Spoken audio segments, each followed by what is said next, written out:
Shall we go out for a little wander?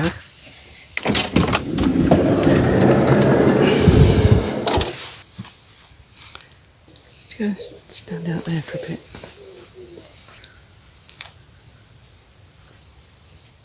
Me and my two vans.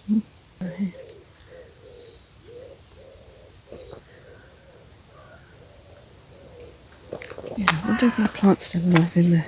So we can have a look.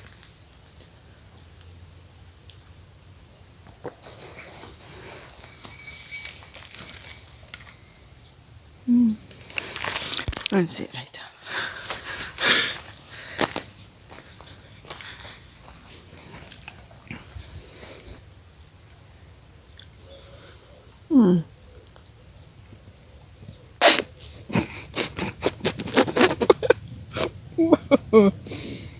Yeah. I bet that was a bug. Well, that's my tea gone for a burn, isn't it? Oh, I watched this video the other day with these two Chinese women cooking spiders. And they weren't just little spiders, massive, big black things.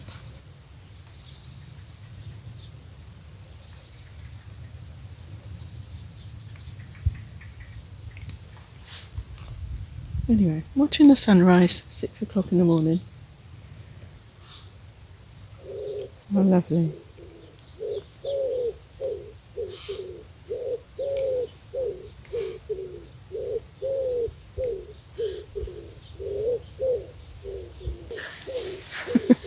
Should I get my rifle out? No, not yet. When you're standing there listening to all the birds and you're looking at that scene, I don't want to leave it actually. All the madness of the world seems to just disappear. And you think, why do people want to fight each other when you've got all this? Why do people want to be mean to one another? Why do people want to spread rumours and lies about each other and they don't even know you? Which is what's happened to me. Alright, let's go in again and get another cup of tea.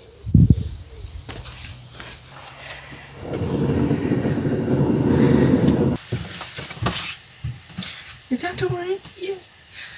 So I don't know who this Grandad Roger is. He certainly doesn't seem to like me.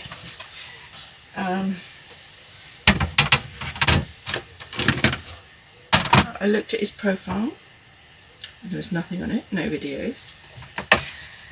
I tried to reason with him when he was saying horrible things to me, directly to me, and he wouldn't listen, so I blocked him. And now because of that, because he can't say things to me, he's been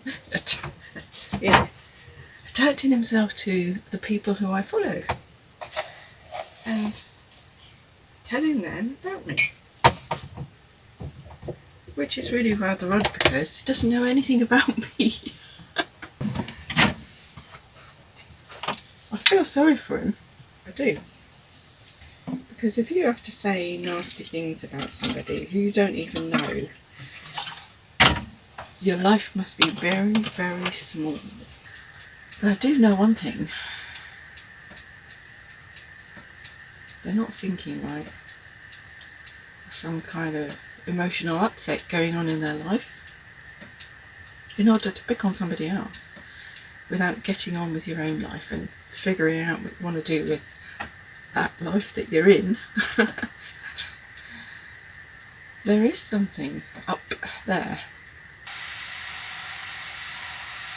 And when you kind of like think about all these people who are so intent on ruining somebody else's life, or spreading malicious gossip about somebody they don't even know, or if they do know and they're hiding behind something, then you go to think, well, why do you want to tell somebody you don't know something about somebody you don't even know? I just think you've got a twisted mind. And then I keep thinking, I don't want to waste any energy on all of this. I've got a nice life. It's not perfect, but it'll do for now. And I I've got loads of things going on in my life that really keep me occupied and interested and invested in life. And when I come across people like that, or hear about people like that, through the goodness of people who are honest with me and tell me that these things are happening without my knowledge, then I appreciate those people.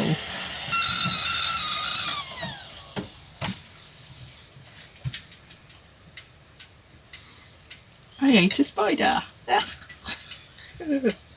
Poor little thing, didn't imagine me coming up and moving their little home around in early hours of the morning.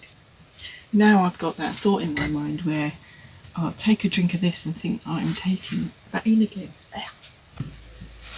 So I can watch the sun rising, and it's lovely.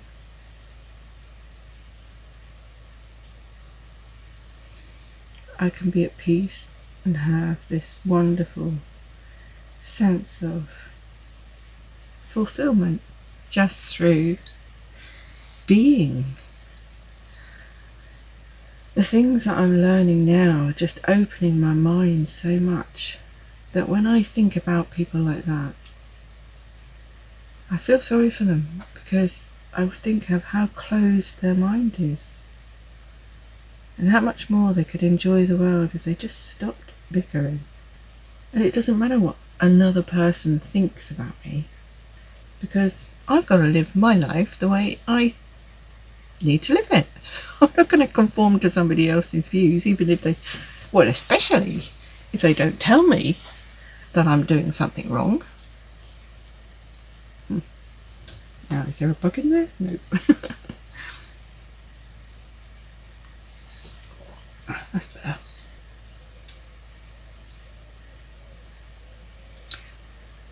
Anyway, I can't think that I've offended anybody. And even if I did think I had, I always apologise, because I do have a tendency to say things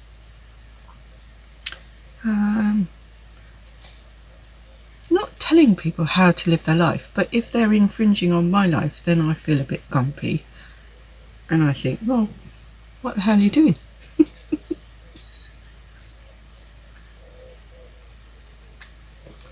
Just as they would to me too. Anyway, over the past couple of days I've not cared about anything because I've had a bit of a toothache in the area that dentist said I need to have my teeth out. Great. It didn't even take a bloody x-ray.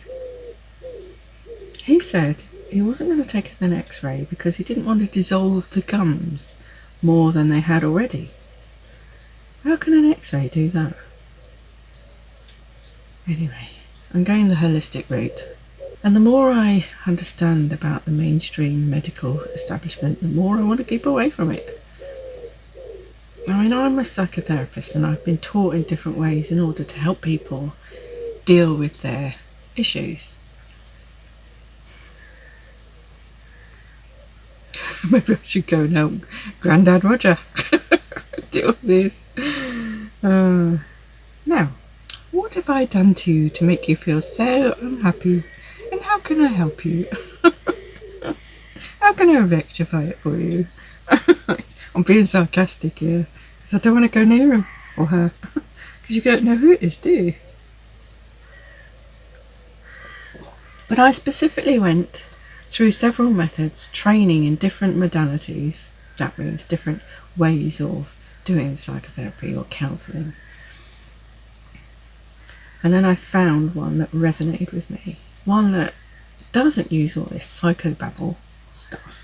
You can talk plain language to somebody, you can understand what's going on, and you teach them what's going on in their mind and body and emotions and how it all links together. Most of it's to do with nutrition, mind you, and most of it's to do with all this processing and packaging. Dead food. We're not even giving ourselves vitamins and minerals on a daily basis. This is wrong. Cup of tea.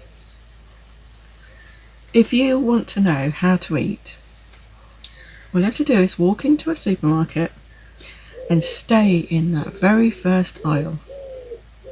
Don't go anywhere else. Just stay in that first aisle. And then if you want some meat or fish, go on the outside edges where the bakery, the fishmongers and the butchers are. Don't go into those other aisles. They ought to have big yellow warning signs saying, "Warning, poison," everywhere. And when you look at all these vegetables and fruits that are available, go for as many colours as you can. What is it they say? Put a Matisse painting on your plate. And a Matisse painting is just full of vivid colours, a mixture of everything under the sun. And it's beautiful. And if you want a good breakfast, not tea, which is what I've got right now. See, even I'm doing wrong. You go for the berries and yogurt. Yogurt. You know, the yogurt that's not low sugar, low fat or anything, because low sugar and low fat means they put artificial stuff in it to make it taste like it's got fat and sugar in it. Aspartame or aspartame, however you like to say it. Tomato, doesn't matter, does it? We all say it differently. Is a poison. And I've been saying that for years and years and years. Nobody listens to me until it's in the newspapers. Oh, it's in the Daily Mail, it must be true. Oh dear. That's what my parents used to say all the time. Every time I was trying to tell them, seeds, nuts and berries. You can't go wrong with them. You get your vitamins, minerals, omega oils. You know, I'm not talking about peanuts either. Pine nuts, walnuts, Brazil nuts. All those lovely nuts. I know they're very expensive, but they're expensive for a reason. People don't buy them, so they have to put them in little packs.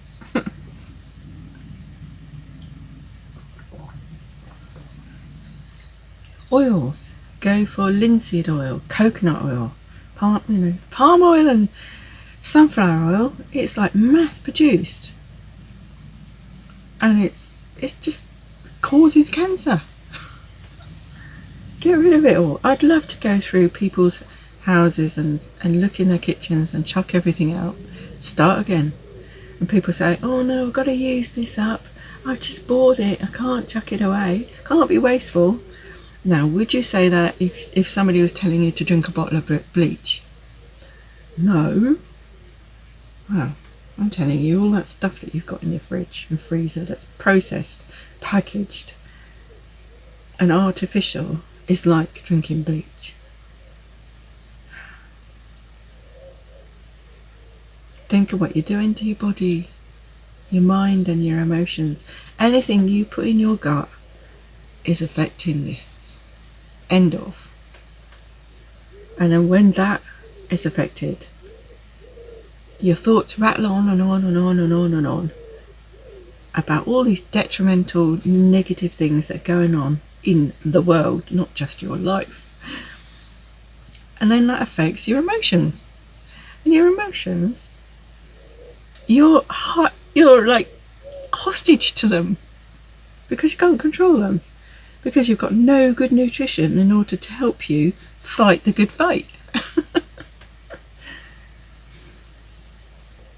You know, and I look at things and I think white flour is a bane of humanity. And you look at any ingredients box. I mean, I am guilty. I do eat cakes, you can tell. And I have got packing a bit of weight here. But sometimes you've got to have something that you really, really like. Otherwise you just go crazy. If you can make your own cakes, all the better.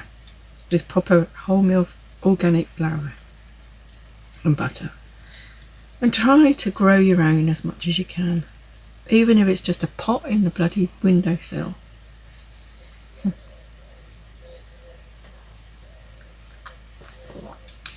Because we've been taught that convenience is the best method to go. And now they're trying to train you to take pills, food pills. You don't know what's in that pill. Considering what they've been putting in just ordinary breakfast cereals, when you think about it, cornflakes. I used to love cornflakes. I still got a yearning for them now. But I had milk and sugar on them. The milk attacked my sinuses. The sugar was spiking, everything in me, making me hyper. And then the actual cornflakes themselves, they're not full of fortified vitamins.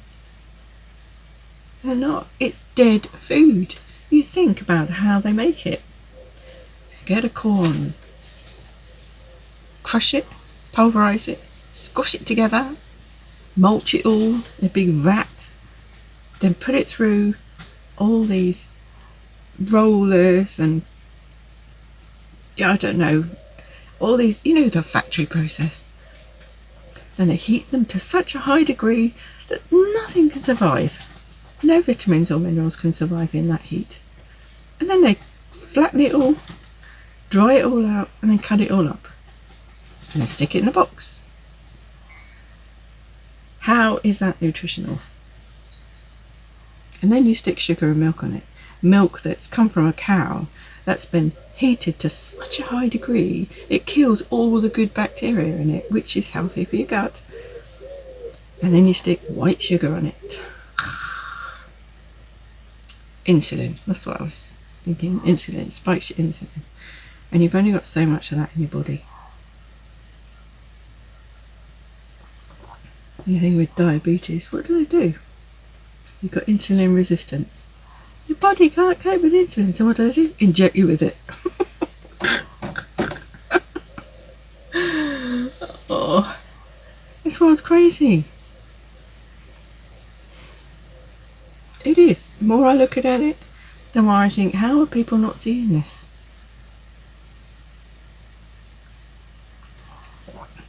When are people going to learn?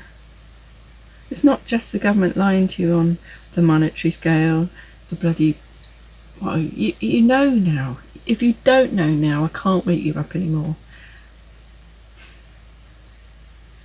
I want the lions on my side now, not the sheep. I feel sorry for the sheep, I do. And if you want to wake up and come with us, great, come along.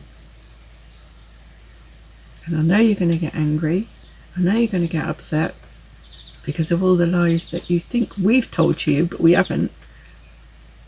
We've been trying to warn you all along and you've been ignoring us. But we've continued. We haven't taken offence. And I've certainly not taken offence at Grandad Roger. He's living in a poor, secluded, isolated, tiny little world where he has to hit out at something that, I don't know. I don't know why. Little kitten. Hello. Little kitten. Can you see little kitten by the door of the caravan? Hello. I'm rambling now, but this is a Cuppa With K, so that's an excuse. Oh. Doesn't matter. If you don't like it, don't watch it. Bugger off. I don't care. I honestly don't care. I had a few people say to me about my last vlog, the last thing when I was saying contemplating relationships. A few people, not very many, but a few people did say, "What are you doing?" They took offence. And one person was really very nice to me. They advised me that it might not be the right avenue to take if I wanted to grow my channel. Well, I appreciated that honesty. I did. And I like people who come directly to me and say the reasons why they think this wouldn't work. That's fine. I'm okay with that. Because then I can give a response that is decent, considered, And in defence of why I do these things, I'm not doing it to grow my channel. It's just a vlog. It's a type of diary that's about my life that's unfolding while all of this crap is going on.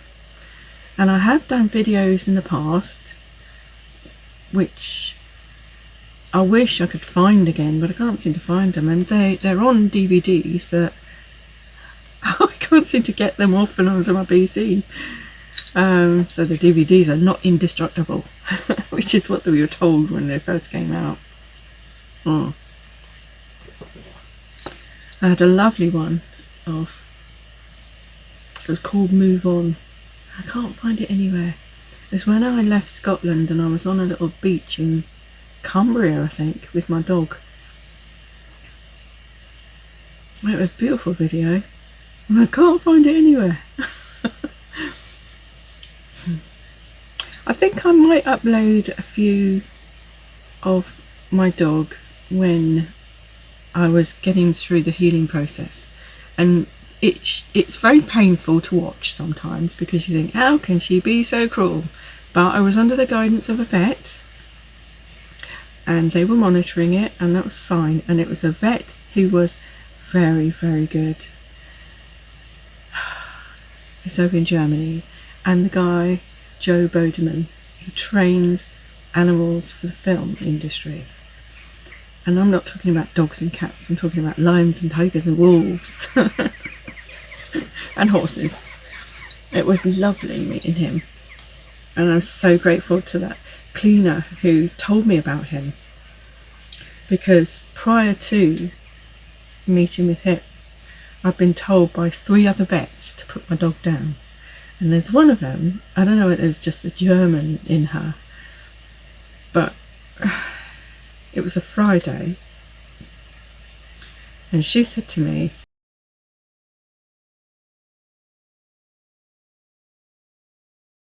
you can have the weekend with him. And I looked at her, all quizzical, and I looked at my dog, and my dog was looking up at me, pleading. He had so much life in him. He was wagging his tail, saying, please don't, please don't. I could see what he was saying.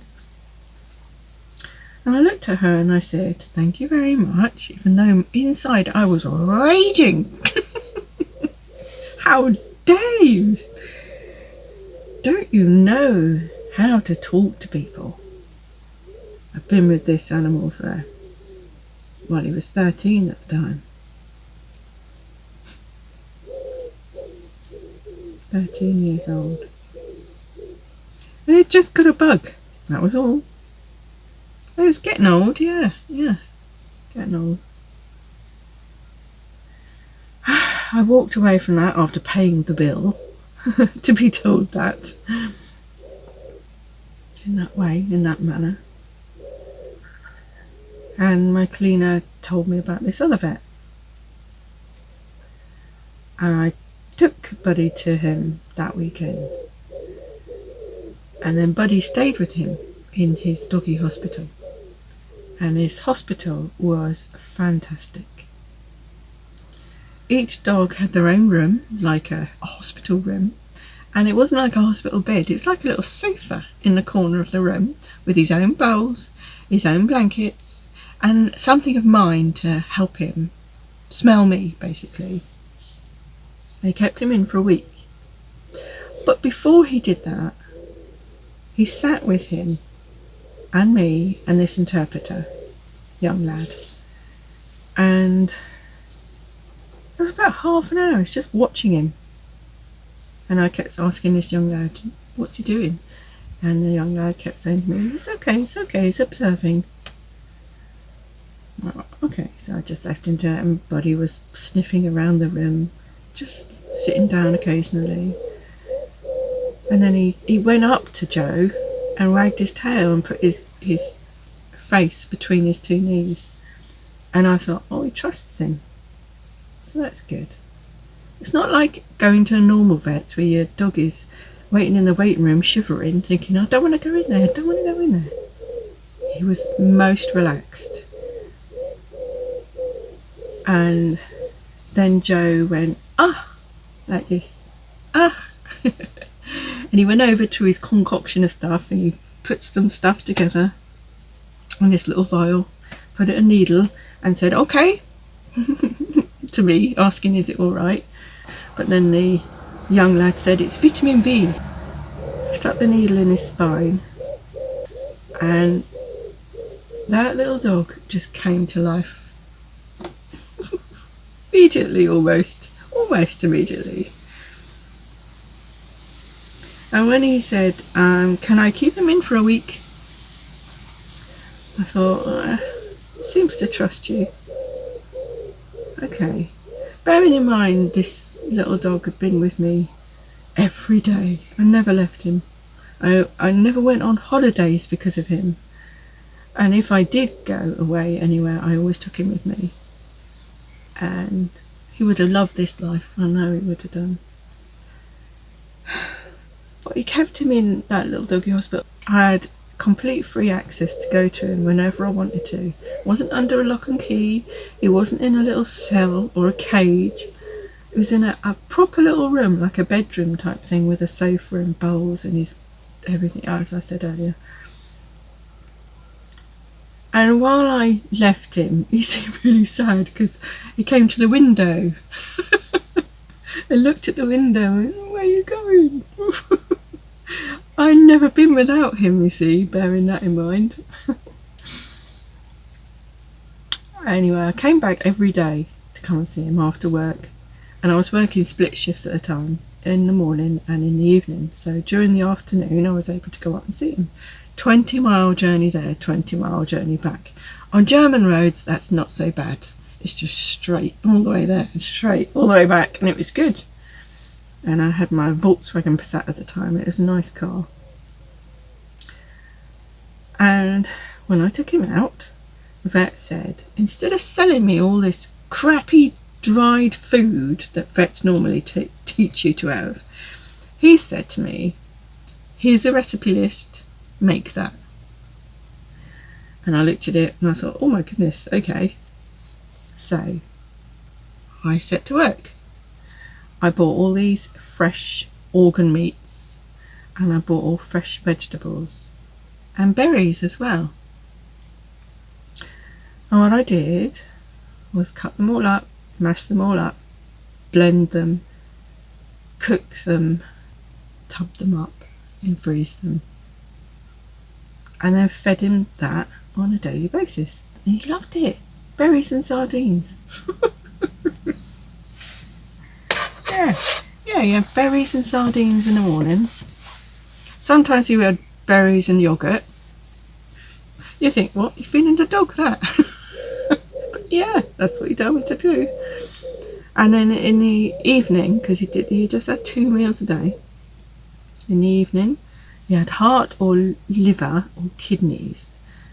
And he also had stewing steak and lamb chops and turkey breast and chicken.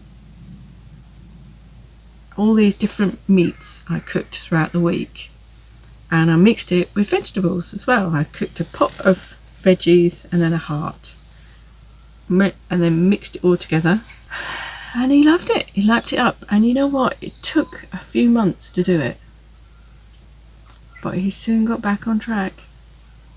He soon got well. And it was from that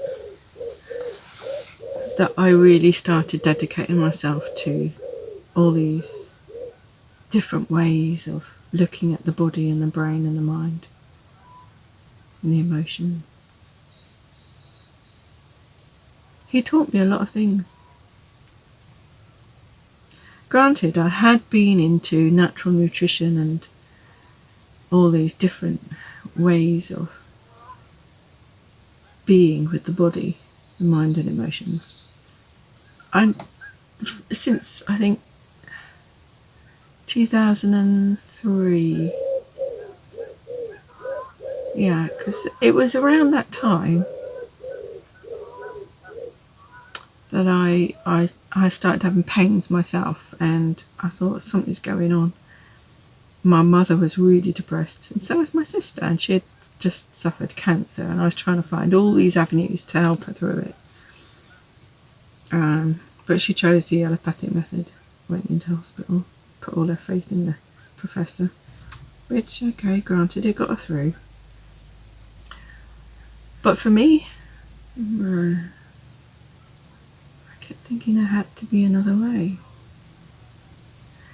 And if you really look at life and you look at the old history textbooks, people should be living at least now, in this day and age, to at least 150. I know that sounds preposterous, but people do live to 130. Very odd and very unique people, but they do it, they do manage it. But the vast majority of us die well before that, because of all the crap we're eating. If we could just switch that off, just train our taste buds to accept something different, then it would be so much better for us all. When you look at the past few years, the health establishment hasn't got our health in mind, it's just got profit. Thinking of, how much money can we make here? It's not just the pharmaceutical companies. The doctors are just as much to blame, and the nurses, because they did act like bloody Nazis during that time, frightening everyone. And the media can tell you certain things, and the government can tell you certain things, but in the end it's down to you. And if you have a profession where you are supposed to be caring for people, then you say no. Oh dear. Cute little kitten. They do look lovely when they're babies, don't they? And babies look lovely and cute, so you look after them. Your heart goes out to them. You say, how could you even hurt a little child, little baby, anything that's baby? It's innocent.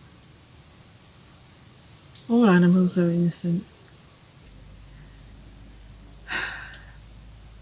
Anyway, it looks like it's going to be a nice day, but threatening rain.